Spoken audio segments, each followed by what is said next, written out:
On record বলছি, শুভেন্দু অধিকারী বলে কি করবি কর, কি করবি কর। দরকার হলে গত বছর মমতা ব্যানার্জির ভাষায় উৎসব, আমার ভাষায় পুজো, আনন্দ করেছি, নতুন জামা পরেছি, আগামী বছর আবার করবো। এই বছরটা লড়ে নেব, লড়ে নেব। পুষ্পাঞ্জলি আমরা দেবো, পুষ্পাঞ্জলি বাদ যাবে না। অভিযানে মমতা ব্যানার্জি কতটা ভয় পেয়েছে আপনারা সবাই দেখেছেন। 14 তলাতে দরজা বন্ধ করে মন্ত্রীদের নিয়ে কার্যত চোরের মতো ঘরবন্দি হয়ে, গৃহবন্দী হয়ে মুখ্যমন্ত্রী থাকা,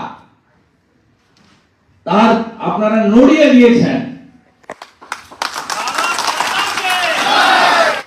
সুগারের পেশেন্ট ছিল আপনাদের মধ্যে, 3 দিন সুগারের ওষুধ দিতে দেয়নি, বাড়ির জামা কাপড় দিতে দেয়নি, 2 দিন স্নান করতে দেয়নি।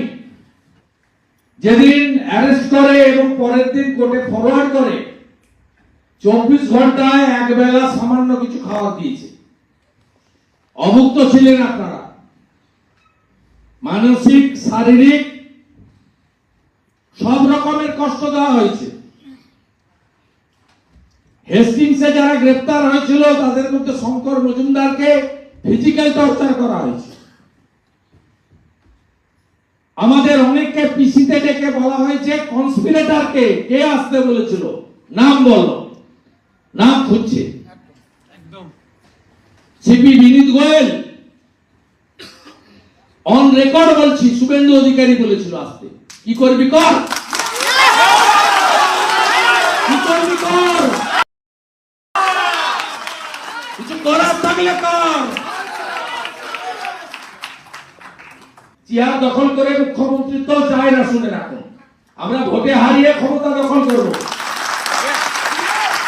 আমরা ব্রিগেড প্যারেডে জয় শ্রীরাম করে, হরে কৃষ্ণ হরে রাম বলে, মৃদঙ্গ খঞ্জনি বাজিয়ে রামকৃষ্ণ দেব, বিবেকানন্দ, চৈতন্য দেবের মাটিতে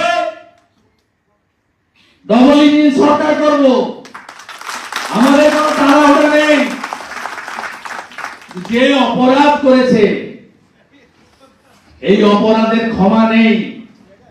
মুখ্যমন্ত্রীকে পদত্যাগ করতে হবে। প্রস্তুত আছেন তো লড়াইয়ের জন্য? মনোবল ভাঙেনি তো? বাড়ির লোক সাথে আছে? আপনাদের এই কেসগুলো সমস্ত আমি দেখাশোনা করব, কারোর কোনো সমস্যা হবে না।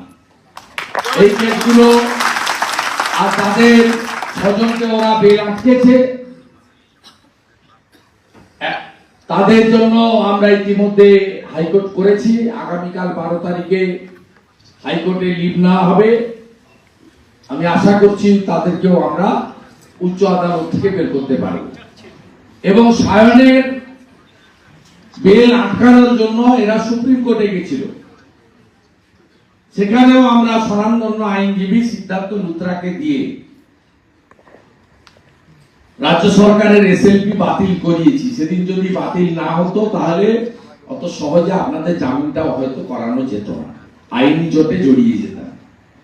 যাই হোক, আমাদের দায়িত্ব সম্পর্কে আমরা অত্যন্ত সচেতন। আগামী দিনে এই মামলা সম্পূর্ণভাবে আমরা দেখব।